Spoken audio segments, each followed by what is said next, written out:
സന്തോഷ് സാറാണ്. നമ്മുടെ പ്ലസ് വണ്ണിൻ്റെ റിസൾട്ട് വന്നു.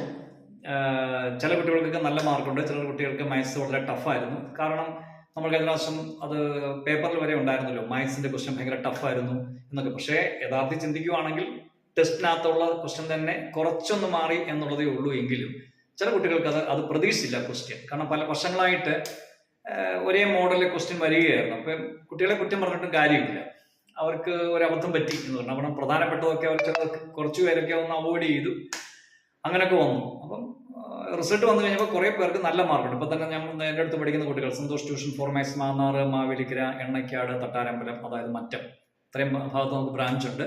അവിടെ കുട്ടികൾ ഏകദേശം 6 കുട്ടികൾക്ക് കണക്കിന് ഫുൾ മാർക്ക് കിട്ടിയിട്ടുണ്ട്, 80-ൽ 80. പിന്നെ 78 ഉള്ളവരുണ്ട്, 76, 80-ലാണ് അങ്ങനെ വന്നിട്ടുണ്ട്. കുറച്ച് കുട്ടികൾക്ക് നല്ല മാർക്ക് കിട്ടുന്നുണ്ട്. ചില കുട്ടികൾക്ക് ഇച്ചിരി ബുദ്ധിമുട്ട് വന്നതുകൊണ്ട് A+ കിട്ടേണ്ടവർക്ക് A, പിന്നെ അതുപോലെ A കിട്ടേണ്ടവർക്ക് B+, അങ്ങനെ വന്നിട്ടുണ്ട്. എന്തായാലും എക്സാം നടന്നല്ലേ പറ്റത്തുള്ളൂ. ചിലപ്പോൾ ഇച്ചിരി മുമ്പോട്ടാകാം, ചിലപ്പോൾ ഇച്ചിരി അങ്ങോട്ടാകാം. അത് പറഞ്ഞിട്ട് കാര്യമില്ല. നിങ്ങൾ ഇന്ന് തൊട്ട് പഠിക്കണം. ഇന്ന് തൊട്ട് മാത്സ് പഠിച്ചു തുടങ്ങണം. ആദ്യം സെറ്റ് റിലേഷൻ്റെ എല്ലാ ചാപ്റ്ററും പ്രാധാന്യമാണ്.